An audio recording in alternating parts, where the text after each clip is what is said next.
Chair, members, officers and members of the public, thank you for the opportunity to speak to my motion, which calls on Cornwall Council to act in response to the Supreme Court's recent clarification of the definition of sex in the Equality Act 2010. While the motion will be deferred to Cabinet, I appreciate the chance to explain its importance here today. In April, the Supreme Court unanimously confirmed that the terms man, woman and sex in the Equality Act refer to biological sex, not gender identity, even when someone holds a gender recognition certificate. The ruling clarifies that sex, sexual orientation and gender reassignment are separate protected characteristics, recognising that people who share those characteristics have distinct vulnerabilities, disadvantages and needs.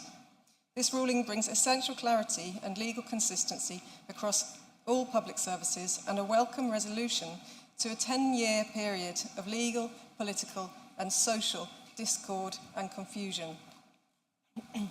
As a council, we are responsible for ensuring that that our services are lawful and respectful of everyone's rights.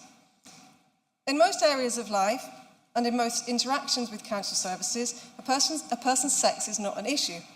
Fortunately, we live in an evolved democracy where men and women work together, access services equally, and can dress and express themselves however they wish, within the bounds of common decency. There is no need for different or separate treatment for men and women when taking the bus, applying for planning permission, or putting the bins out. But where sex matters, it matters fundamentally. For example, in women's domestic abuse refuges, where being able to guarantee a single-sex environment is essential for meeting the needs of the beneficiaries of that service. In toilets and changing rooms where the well-established social convention of respecting single-sex rules delivers the objective of ensuring privacy and dignity. In sports, where fairness and safety rely on recognising sex-based differences. In our workforce, where data around recruitment, pay gap monitoring and leadership targets must be based on biological sex for legal accuracy.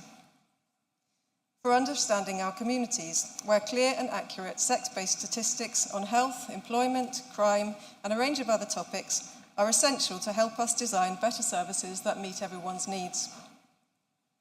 For safeguarding. 30 seconds. In schools and children's services and adult social care, safeguarding relies on transparency around people's sex so we can prioritise the safety of the vulnerable people in our care.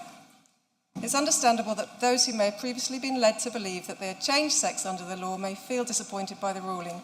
They need reassurance that their rights will continue to be protected. For the last 10 years, there's been a vacuum of leadership in public life on this issue, which has led to hundreds and thousands of pounds of public money being spent defending legal cases. Time. Thank you. Thank you, Cllr Line.